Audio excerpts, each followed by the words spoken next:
बाद में वक्फ कानून के विरोध में हुई हिंसा के बाद हालात भले ही सामान्य हो गए हैं, लेकिन इस हिंसा के बीच से जो कहानियां निकल कर आ रही हैं वो बेहद डराने वाली हैं। आरोप है कि हथियारों के बल पर अराजक भीड़ ने हैवानियत की हदों को पार कर दिया।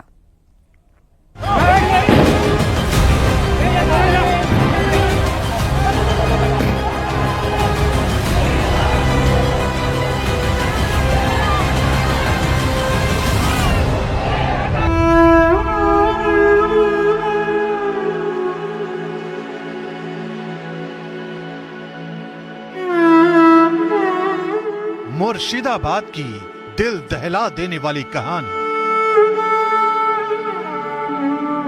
हिंसा के बाद रोंगटे खड़े कर देने वाला सच।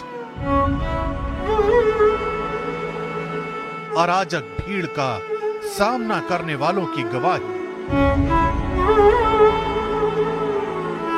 मुर्शिदाबाद से मालदा तक हिंदू परिवारों के जख्म।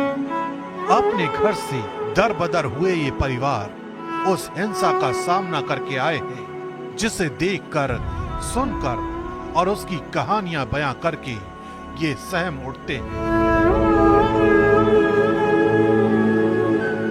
हिंसा की आग ने इन्हें भीतर तक झुलसा दिया है। चेहरे पर ऐसी दहशत जिसे शब्दों में बयां नहीं किया जा सकता। मुर्शिदाबाद हिंसा के ये चश्मदीद मालदा में सिर्फ इसलिए शरणार्थी बने हैं क्योंकि अराजक भीड़ ने इनके साथ हैवानियत की हदों को पार किया। आरोप इतने संगीन कि सुनकर ही कलेजा कांप उठे।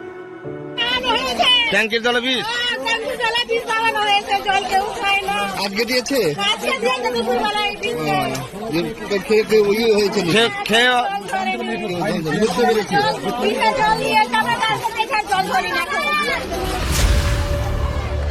वक्फ कानून के विरोध में हिंसा ऐसी भड़की कि मुर्शिदाबाद में सारा सिस्टम धराशायी हो गया। घरों में तोड़फोड़, सड़कों पर आग जली, महिलाओं से छेड़छाड़ और जिंदगी छीन लेने की साजिश। सब कुछ एक झटके में तहस नहस कर दिया गया। यही वजह है कि हिंसा प्रभावित हिंदू परिवार सच बयां करके सिहर उठते हैं। মানে আমাদেরকে আক্রমণ করেছে মুসলমানেরা, বম, পিস্তল, তারপরে চাকু চালিয়েছে, ছেনি চালিয়েছে, বম চালিয়েছে আর আমাদের বাড়ি লুটপাট করেছে। বাড়িতে জানলা কবাট ভেঙে পেট্রোল ধরে আগুন জ্বালিয়ে দিয়েছে, গ্যাস সিলিন্ডার সব বাস্ট করে দিয়েছে। তো আমরা কোথায় থাকবো?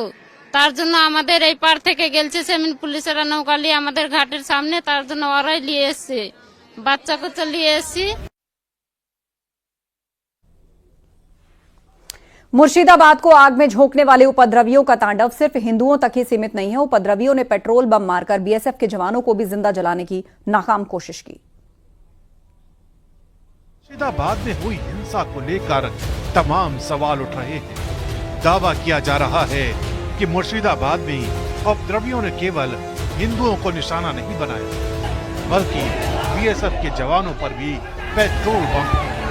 केंद्रीय मंत्री सुकांत मजूमदार ने एक्स पर यह दावा किया और बीएसएफ के एक अधिकारी ने उनके इस दावे की तस्दीक भी कर दी। असफल मुख्यमंत्री ममता बनर्जी बंगाल में तुष्टीकरण इतनी खतरनाक ऊंचाई पर पहुंच गया है कि अब जिहादी कट्टरपंथी भी पेट्रोल बम से बीएसएफ के जवानों पर हमला करने की हिम्मत कर रहे हैं।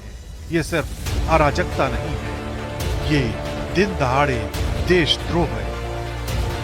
शुक्रवार के बाद मुर्शिदाबाद के 2 थाना क्षेत्रों में सूती और शमशेरगंज में स्थिति तनावपूर्ण बनी, तो प्रशासन के द्वारा अनुरोध करने पर हम लोगों ने अपने ट्रूप्स मोबिलाइज किए और अगले दिन उस मोबिलाइजेशन में ट्रूप्स हमने और ऐड किए और आज की स्थिति में हमारी 9 कंपनियां मुर्शिदाबाद के 2 थाना क्षेत्रों में डिप्लॉयड हैं और ज्यादातर जो भी हॉट स्पॉट है हम सभी उस जगह पे मौजूद हैं।